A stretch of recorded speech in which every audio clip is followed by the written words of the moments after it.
Anchor Shivajyothi ఓ news ఛానల్లో news రీడర్గా Teenmar సావిత్రిగా తన కెరియర్ని మొదలుపెట్టింది. అప్పట్లో తను ఎవరికీ పరిచయం లేదు, కానీ బిగ్ బాస్ పూర్తిగా తన జీవితాన్నే మార్చేసింది. బిగ్ బాస్లో పార్టిసిపేట్ చేసినప్పుడు శివజ్యోతి గురించి ఎవరికీ అంచనాలు లేవు, కానీ ఆ షోలో పాజిటివ్ టాక్ని తెచ్చుకొని ఆ అవకాశాన్ని బాగా ఉపయోగించుకుంది. హౌస్ నుంచి బయటకు వచ్చిన తర్వాత కూడా మిగిలిన సెలబ్రిటీస్తో బాండింగ్ని మెయింటైన్ చేయడం, సోషల్ మీడియాలో యాక్టివ్గా ఉండటం, భర్తతో కలిసి కొన్ని షోస్లో సందడి చేస్తూ ఇలా బ్యాక్ టు బ్యాక్ అందరినీ అలరిస్తూనే ఉంది. శివజ్యోతికి ఇప్పుడు పూర్తిగా పాపులారిటీ వచ్చిందనే చెప్పాలి. ఫుల్గా ప్రమోషన్స్తో తన యూట్యూబ్ ఛానల్ ద్వారా బిజీగా ఉంది. అలాగే ఈ మధ్య కాలంలో ఎక్కువగా పూజ ఫొటోస్, వీడియోస్ని తన ఛానల్ ద్వారా షేర్ చేసుకుంటూ ఉంది.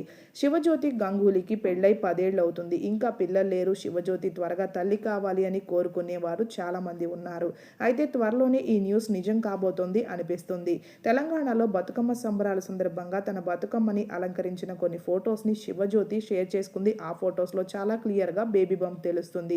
అయితే ఇంత మంచి వార్తని మాకు కూడా చెప్పొచ్చు కదా, కంగ్రాట్స్ అంటూ తన సోషల్ మీడియాలో చాలామంది కామెంట్స్ చేస్తున్నారు. ఆ ఫొటోస్ని మీరు చూసేయండి.